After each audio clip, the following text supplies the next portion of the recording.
Merhaba arkadaşlar. ATEK Yurtdışı Eğitim Danışmanlık tarafından hazırlanan bir eğitim sunumuna hoş geldiniz. Bugün Susan Ersoy bize Oxford ve Cambridge Üniversiteleri için nasıl başvurulur, nasıl kabul alınır, bununla ilgili bilgi verecek. Lütfen sorularınız varsa chat box'tan sorularınızı sorun. Mümkün olduğu kadar yanıtlamaya çalışacağız. Bu esnada kamera ve mikrofonlarınızı kapatırsanız memnun olurum. Sunum esnasında sorularınızı chat box'tan yazabilirsiniz. Susan, it's your turn now. Hi, Alper. How are you? Good. Yourself? I'm fine, thank you. I'm fine, thank you. So I'll just start talking, shall I? Yes, please. Okay, right. The talk I want to give today is to provide some information about Oxford and Oxford and Cambridge universities, things to consider about each university and whether or not applying is the right decision for you to make. So I've just got maybe about 5 to 6 points that I'm going to cover, and then we will take some questions at the very end. So as Alper Bey said, please leave any questions in the box and we'll cover them in the end. Right, first of all, I'd like to start by talking about Oxford and Cambridge, the universities and how they're different. So everybody knows who Oxford and Cambridge universities are. They were established over 800 years ago. Each university has approximately 24,000 students, and they are collegiate universities. So this means they are a group of colleges that make up one university. So Oxford University has more than 30 colleges, Cambridge the same. So what makes them different? Very simple things, the courses they offer. So Oxford and Cambridge do not offer all of the same programs. So you might find certain types of engineering in Oxford, not in Cambridge, vice versa. So the content of each course, when Oxford and Cambridge offer the same course, you might find that the content of the courses have some differences that students might find more or less interesting. One of the other differences, which we'll probably talk about a little bit later on, is the accommodation at Oxford and Cambridge. As I mentioned, they are a college system, and I'll talk about that in a moment. But Oxford will offer students accommodation for most of the colleges for the first year only, but Cambridge can offer for all years. So Oxford and Cambridge, historical, highly ranked globally, as we know, offering some different courses.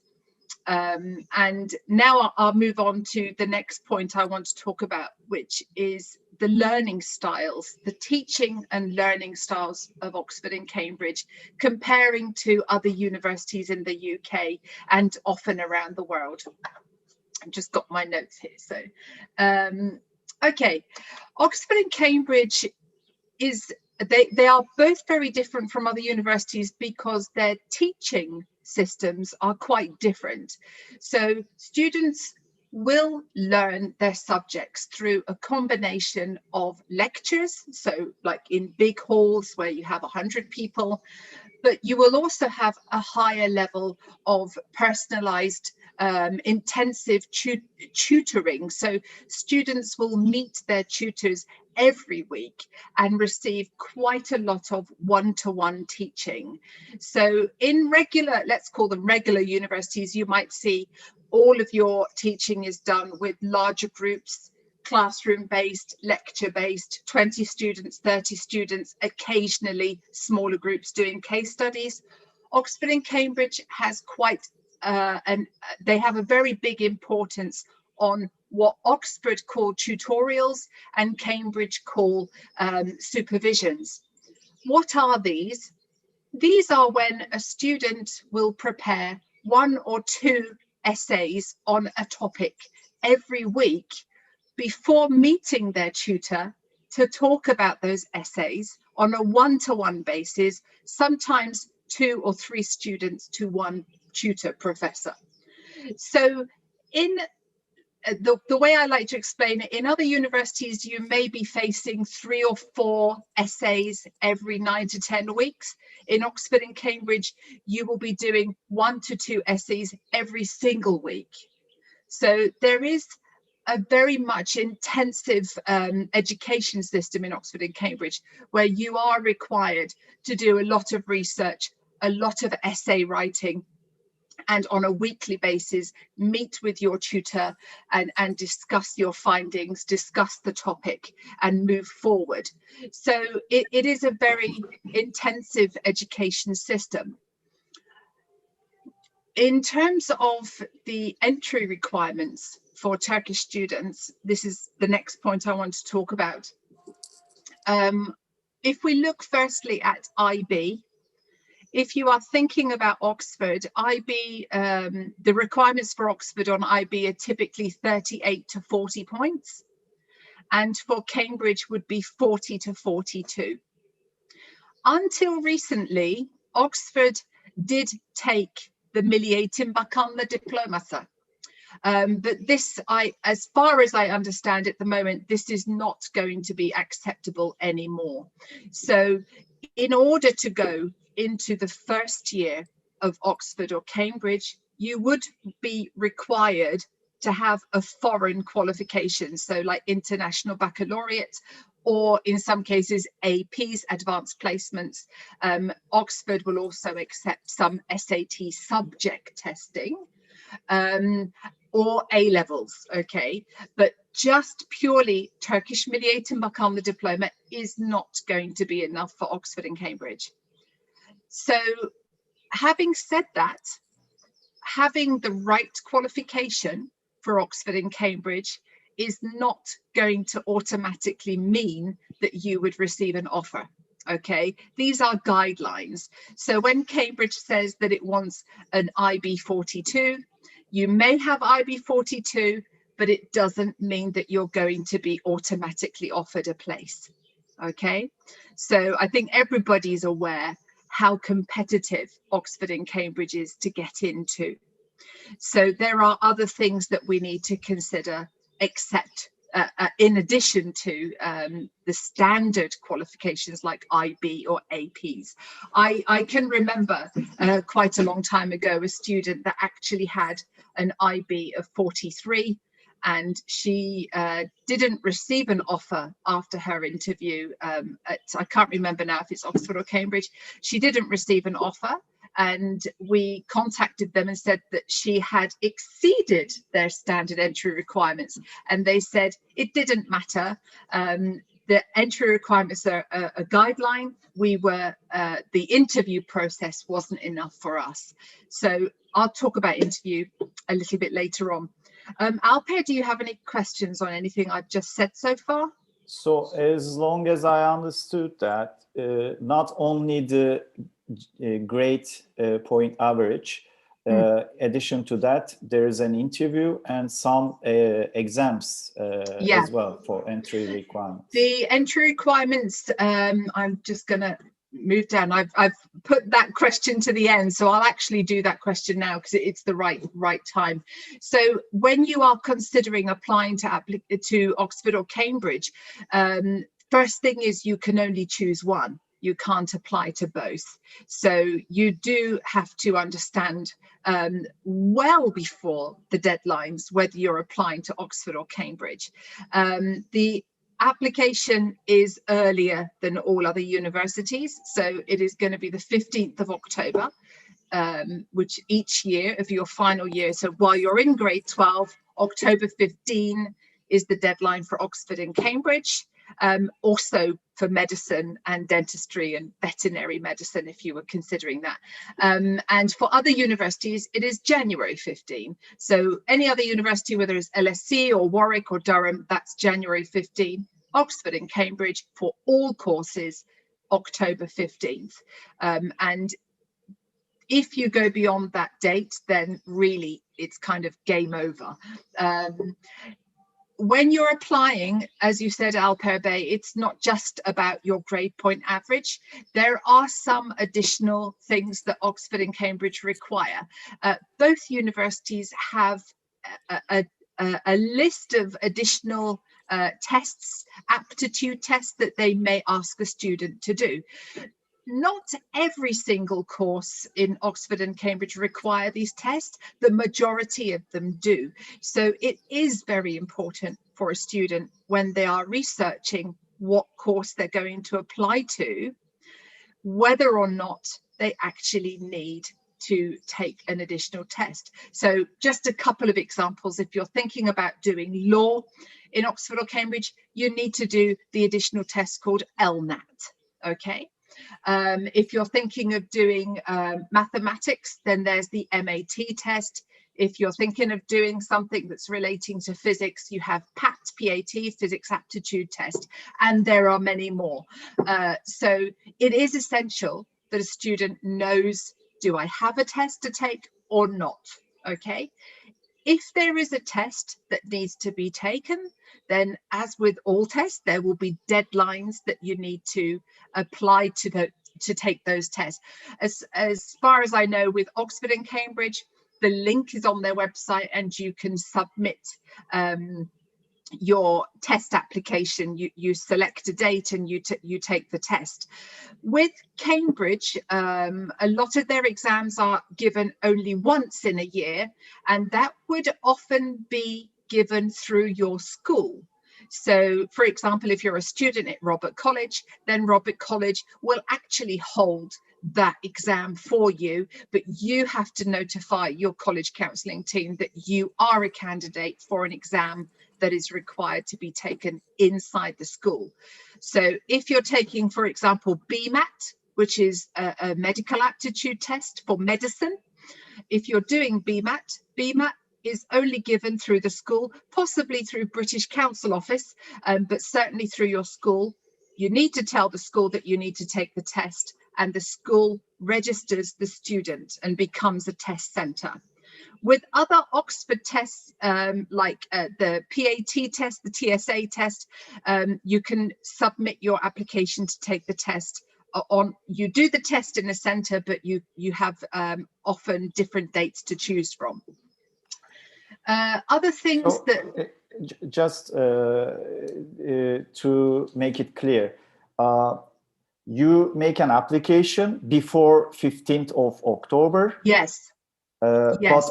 But also you need to be careful that you have taken the exams on time, or you are going to take the exams after your application. It varies. So, for example, if you look at LNAT, you can take it before you submit your application.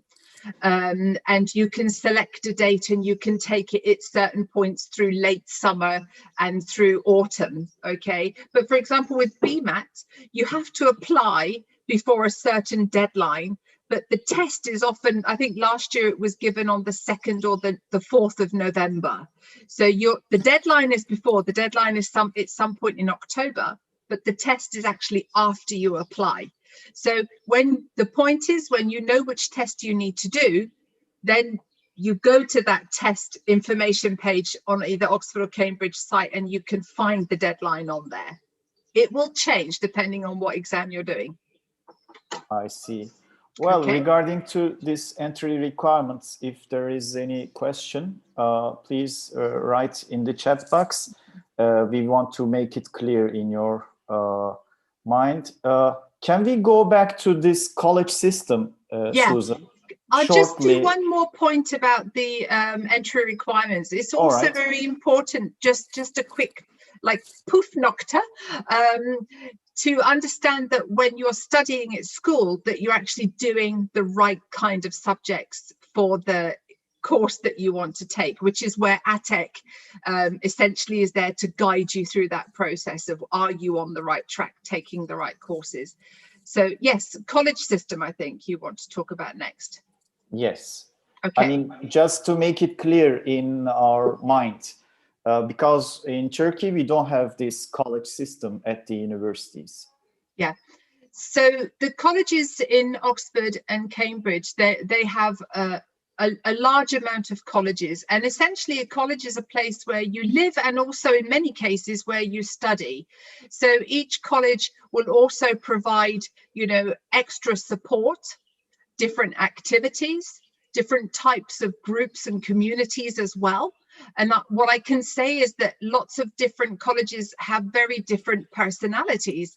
So students who are thinking about studying in Oxford or Cambridge should dedicate some time to looking at different colleges and whether or not a college suits their character, whether it offers the course they actually want to study, and also whether, you know, perhaps clubs or societies or activities within that college fits their requirements, their goals. Okay, so let me say like this, maybe in a typical university like you would have in Turkey maybe, or other universities in the UK and Europe, where you would have like an accommodation building, a big building filled with apartments where students live. Okay, but a college is more like a community. So it's where you live.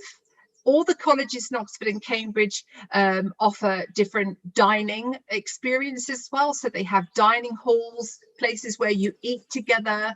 They have different sporting facilities, music facilities, theatre facilities. So essentially, I would say that they're like small communities. Okay, so instead of going home like to a block of flats where you live in that building and then you go to a central campus and you study in a campus, in Oxford and Cambridge, you actually live and study and often have many fantastic activities all in that one college. And also there's quite a rivalry between different colleges as well. So competition and things that go on between colleges. So when you go to Oxford or Cambridge, you are very much a member of your college, but you are also definitely a member of the entire university. So university-wide facilities, lecture centres, sporting facilities would be available to all students. Okay. In terms of applying to a college, sometimes students feel quite overwhelmed by the amount of research they think they may have to do to every single college. Some students may decide perhaps a little later in the process that they suddenly want to apply to Oxford and Cambridge and they don't have enough time to look at every college. You also can make an open application. This is where you don't apply to one specific college, that you leave it open, and if the university would like to interview you, then they will invite you to a specific college, maybe two.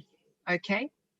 Yes. There is no advantage to applying to a college or an open application. Okay, it's not going to make you better or worse. Absolutely not. Mikrofonunuzu kapatabilir misiniz lütfen? Please go on, Susan. Okay, so no, I mean the college system, like in a nutshell, the college system is going to offer you a very wonderful community experience. So yeah, that's essentially the differences. I see. Okay. So what about the possibility to enter to the university? Because everybody wants to study at Oxbridge universities. What's the possibility? How can they be prepared? Yeah, the answer we can split into two different areas, to be honest with you. One is the classic academic area. Are you strong enough academically to apply? Are you taking the right courses at school? Are you doing the right qualifications? Are your predicted grades meeting and exceeding Oxford or Cambridge's requirements? That's one standard thing you have to consider. The other thing to consider about getting into Oxford and Cambridge is sometimes the extracurricular activities, the additional things a student would do to support the academic qualifications they're offering. You know, I would say typically a student who wants to apply to Oxford and Cambridge is not going to apply saying, okay, I'm IB predicted grade 42. That's it. İşte bu, you know, there's nothing else that I can offer. A student who wants to, you know, read law at University of Oxford or Cambridge, the students I've met over the years that apply to Oxford and Cambridge always come with an enormous amount of passion for the subject they want to study. They know what they want to study. They love what they want to study. They've always read more books beyond what their school tells them to read. Okay, so they've always done, you know, perhaps 1 or 2 very good quality internships, or they've led school charity projects or economics projects, whatever it might be.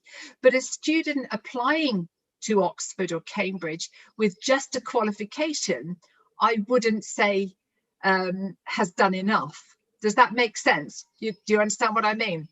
Yes. So having students that want to apply to Oxford and Cambridge, they need to show the university that they are sincerely passionate about what they want to study.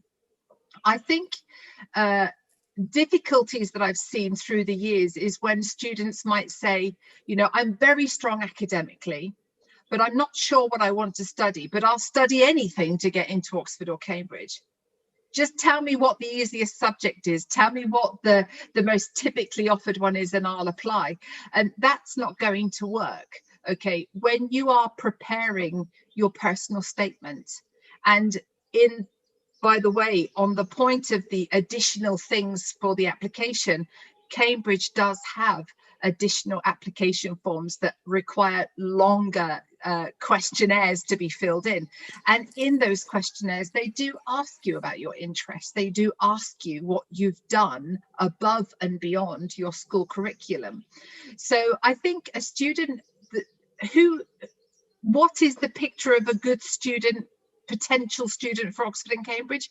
Somebody who knows what they want to study, they're sure, and has gone beyond the school curriculum in terms of reading and investigating their subject. Okay, having done some internships. And another thing that is also quite good there are some summer schools. I think Alpred, maybe you can talk a little bit more about that later on, but there are I know ATEC works very closely with Oxford summer schools. So these are summer schools that dedicate a 2 or 4 week experience to a particular subject. So these are not your language school, summer school programs. These are engineering programs, law programs.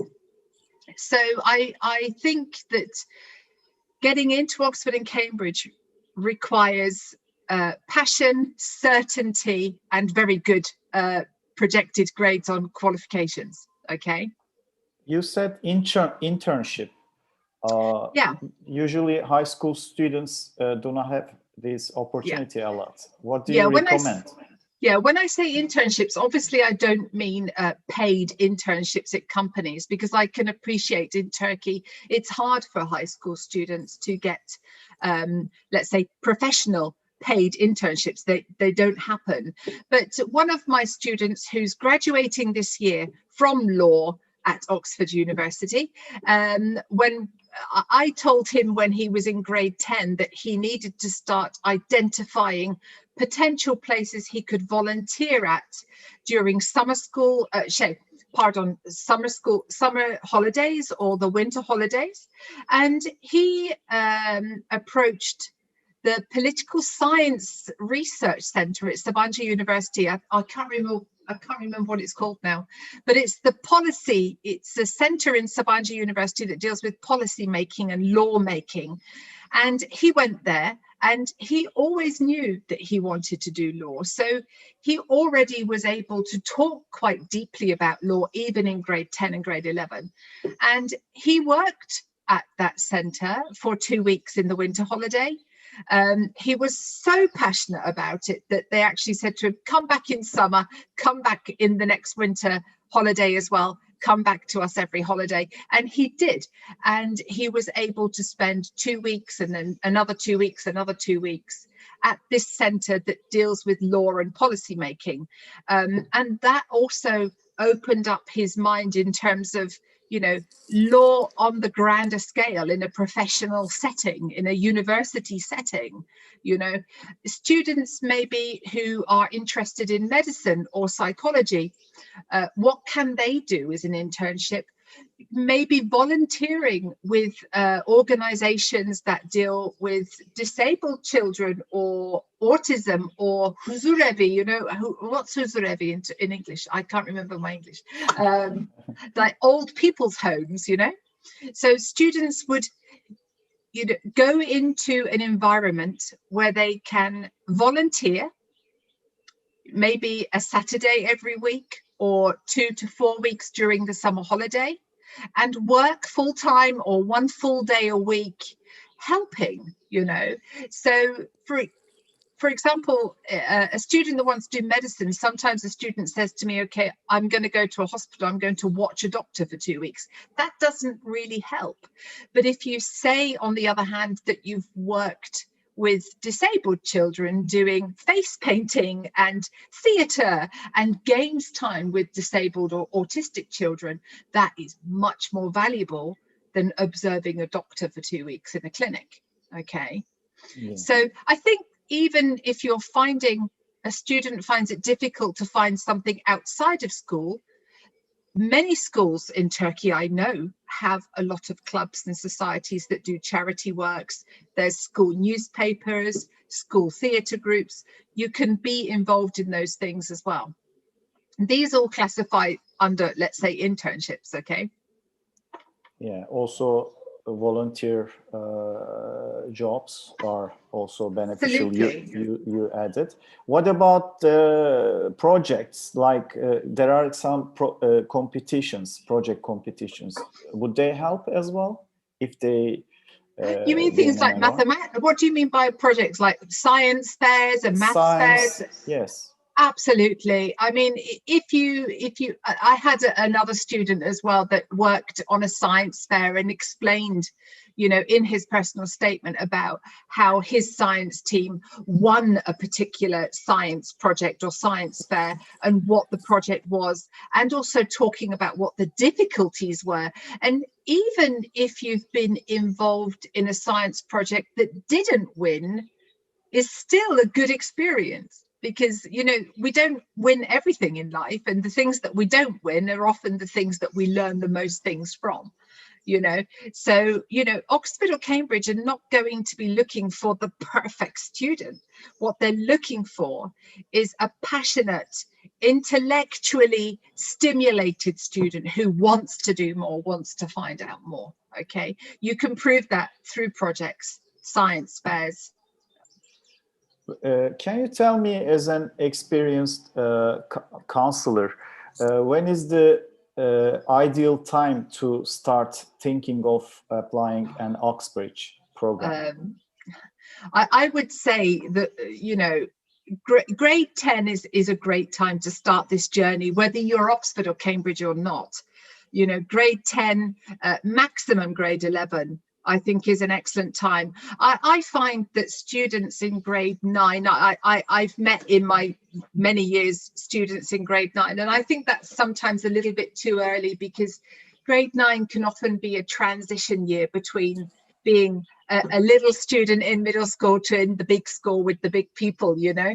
So grade 10 is often a time where we start to understand where our strengths are. Are we mathematical? Are we scientists? Are we, you know, artists or engineers? So grade 10 is when any student, I would highly recommend students to start looking at, you know, courses at universities, departments, just general inquiry, you know.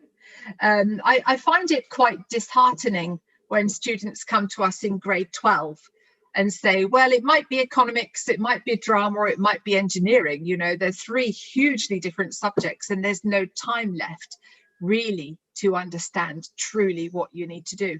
Another point, very, very important point for having this journey beginning grade 10 is a lot of students will have to start understanding whether they can or want to do IB. So in grade 10, it's a chance for you to understand what qualifications you're going to start taking through grade 11 and grade 12. Is it going to be IB? Is it going to be APs? And which subjects are you going to start thinking about taking? So grade 10 is ideal.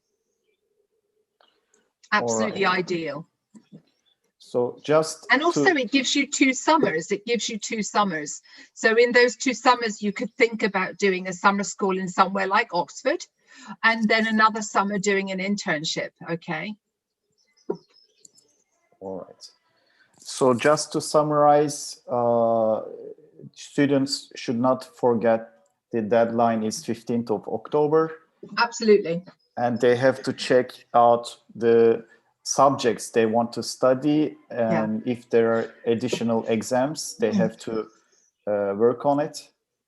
I remember I said to you the answer was like 2 parts, you know, about who should apply, who can apply. One is all the academic stuff, the internships, the projects, etc. But the other side, which for me is probably the most important side and point of all of this, is there is a tendency for a lot of people, around families around the world, not just in Turkey, to think that, you know, Oxford and Cambridge are the only best universities available, and that's the only place to go to, and that's not the case. Okay, so not every student, even with the highest possible marks, are going to be suitable students for Oxford and Cambridge. Why? Oxford and Cambridge is a very different experience. Okay, you know, what Oxford and Cambridge will do, and maybe I can join this answer with the interview, what happens in an interview in Oxford and Cambridge. In an interview in Oxford and Cambridge, the point of that interview is also for the university to understand, are you, the student, teachable? Can we teach you? Can we stretch your mind enough? Is your mind plastic enough to want to be stretched and learned more? Are you intellectually stimulated enough to go on a journey with us for 3 or 4 years of your life? So there are students that are very bright, they get IB 43, but they are not they're not the kind of student that actually wants to maybe live in an Oxford or Cambridge bubble of essay writing, very intensive essay writing every single week, 1 or 2 essay writing, a lot of one-to-one teaching. You need to, if you're going to apply to Oxford and Cambridge, apart from having the qualifications, you need to be a researcher, a reader. You know, you've got to be able to love diving into your subject full time, you know, with all of your, you know, heart. And if that's not you, if you say to me, yeah, I want to get a good degree, but I don't want to put that much energy, and I have students that say that to me, then Oxford and Cambridge is not going to be easy. You know, they're not going to be the right choices for everybody. So that is, and on that note, how you can find out more about whether Oxford and Cambridge is the right thing for you is to do an Oxford or Cambridge open day. So every single year, apart from pandemics, Amanda, every single year Oxford and Cambridge run open days. And I think what is a fantastic idea is, if you do a summer school in England, then make the timing end where you can go directly to the open days at Oxford and Cambridge. And you sometimes spend up to 2 days there. You will get some taster lectures, you'll get a chance to meet academics, see the colleges, see the facilities, meet other students, and get a true understanding of whether that's for you or not. I have had plenty of students dream of Oxford and Cambridge, go to an open day, and then come back and say, it's not for me. It's not the right thing for me. And then they go somewhere else like Warwick or LSE, or they go to Durham, or they go to King's College London, which are equally fantastic. I think it's very wrong for students to think that Oxford and Cambridge are the only best universities and everybody else is second. That is not true, not at all. Okay. I'll Okay. stop talking now. All right. What we do with your direction, of course, as the leader of the counselors, we try to understand student, and if he or she decides to join this journey in the 10th or 11th grade, we start together and we try to follow everything with the student, not only us. We do team working together. We have a few questions. If you do you want to add something more? I'm just looking to see whether I've actually covered all the points that I wanted to cover.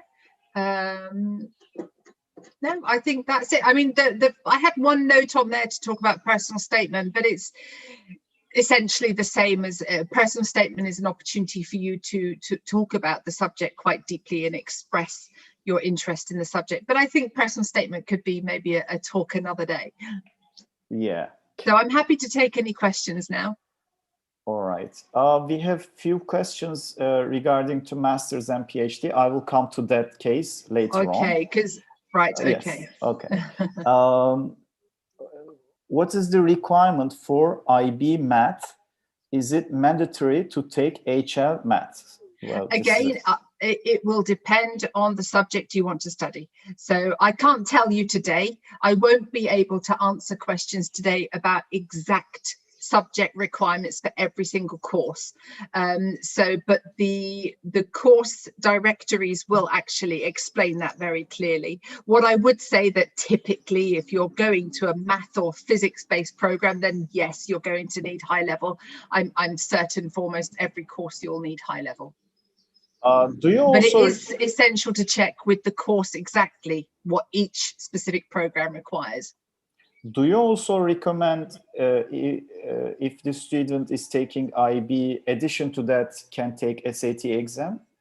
No, I don't.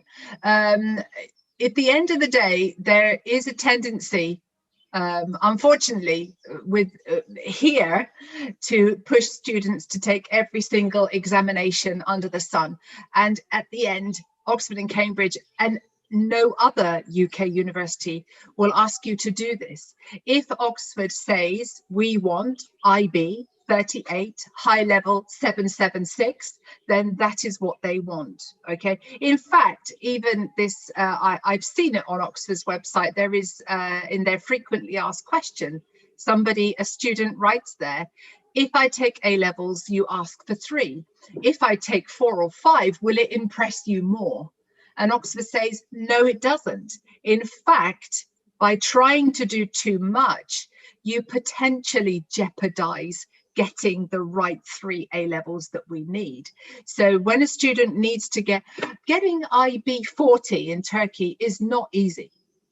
It's really not easy because Turkish students have to do Milli Eğitim Bakanlığı diploma as well.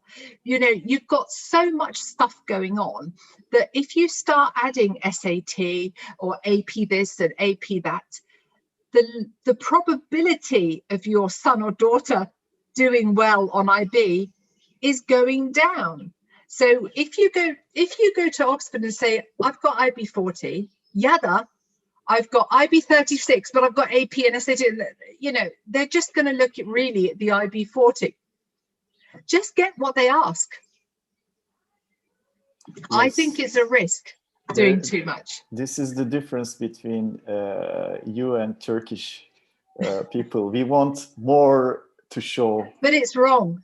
It's wrong. You know, that some universities that will take AP subjects. I'm not talking Oxford and Cambridge now. I'm talking about, so I won't mention any names specifically, but there are some universities in the UK that will take APs. Their website says take 3, but in reality they prefer 4.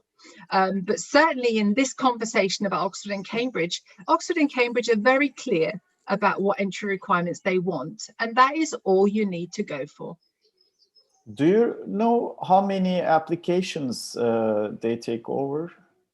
Not off the top of my head. I don't. Okay. No, It should be. It's minimal. an awful lot. Yeah. Yeah, it is a lot. Well, I would say, applying to Oxford and Cambridge, it's not impossible, to get in. We had students at ATEC that have done it. They've gone to Oxford, they've gone to Cambridge, and they've graduated. But I think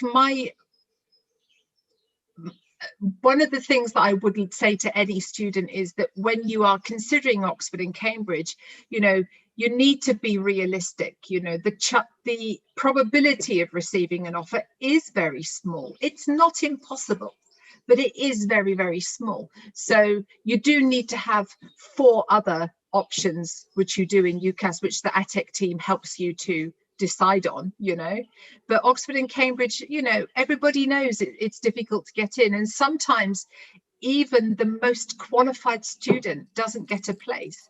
You have to remember that you're applying not only from Turkey, but you're competing against North America, South America, Far Asia, Australasia, all of Europe, for just a small number of places.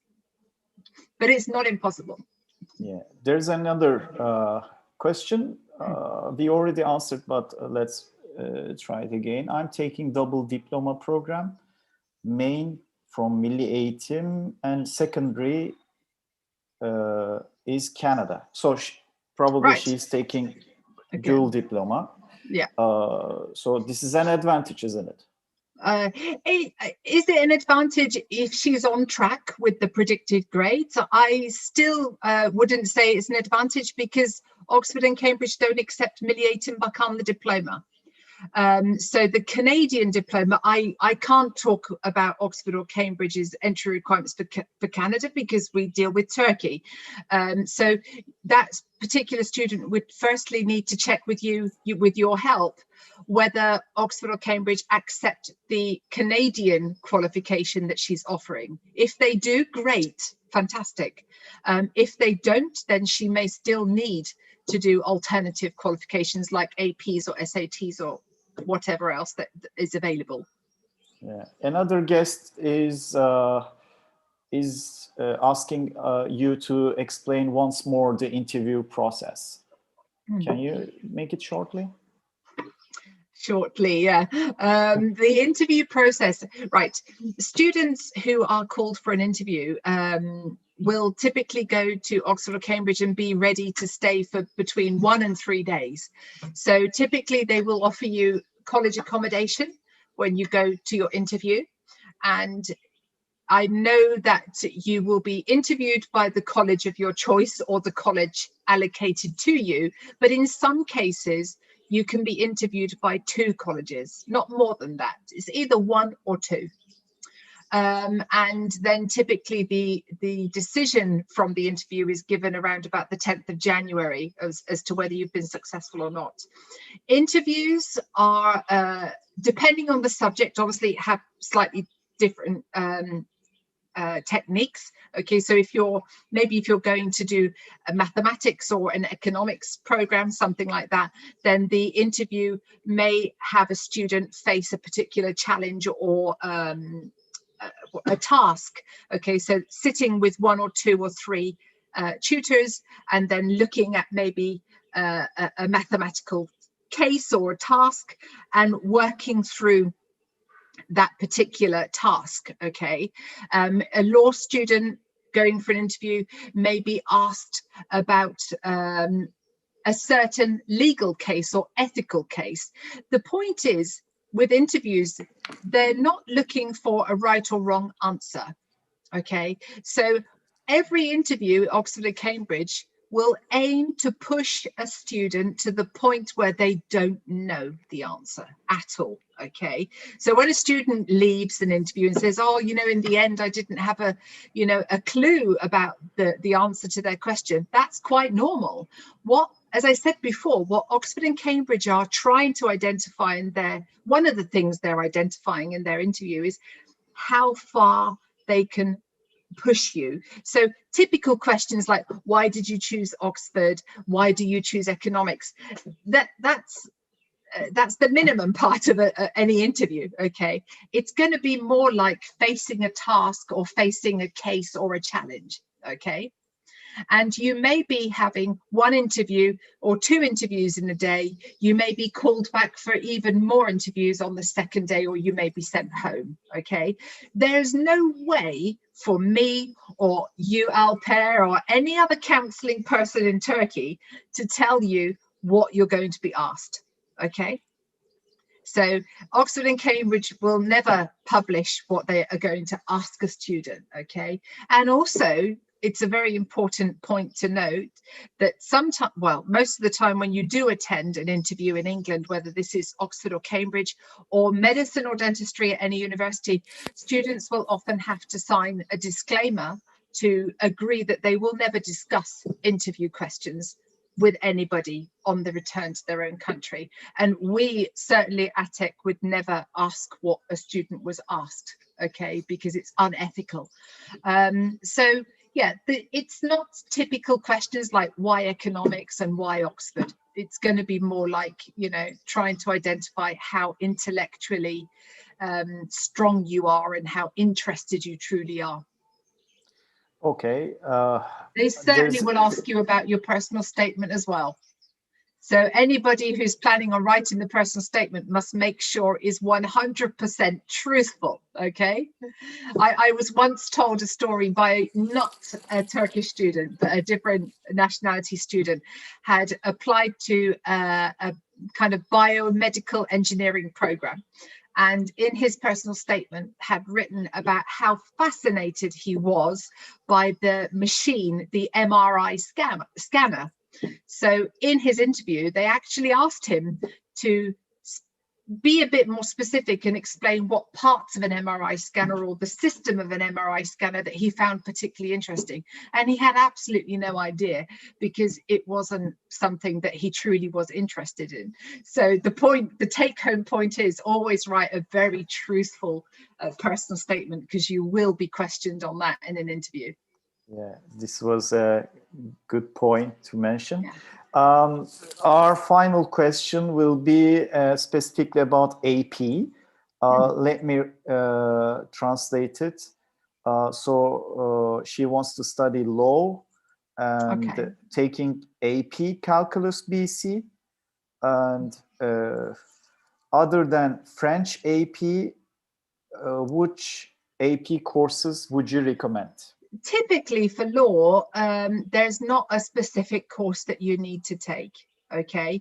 So it's not like an engineering program where you likely need mathematics and physics and then maybe additionally chemistry, depending on the type of engineering. But with law, typically what we would say to any student is that you need to have strong traditional subjects. So what does that mean?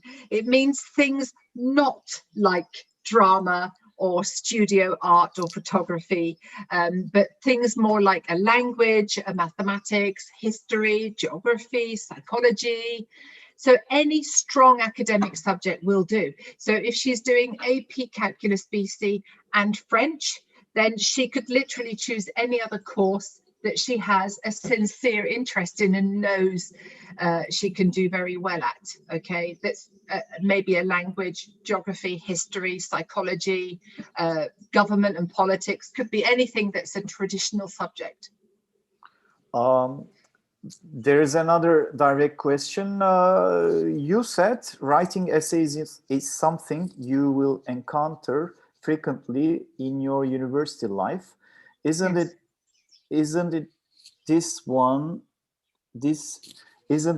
the case in all universities? Why does Oxford and Cambridge stand out from other top universities in terms of essay writing? Right. So when you're doing, let's say a business degree, okay, but or a marketing degree or something like that. So typically in many universities in the UK, a module, you do between 5 and 7 modules each year at university, and a module may last you between 8 and 10 weeks. And within that 8 and 10 weeks, you may face 2 or 3 or 4 assignments, okay? And usually something like journaling as well. So making a journal about how you're studying, how you're developing your skills.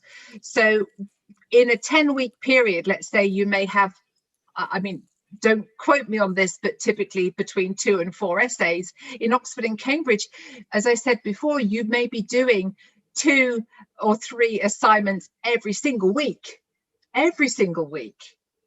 you know. So that's maybe 2,000 to 4,000 words, 2 or 3 times per week. Whereas in a maybe, let's say, typical degree, you're not going to be doing that every single week.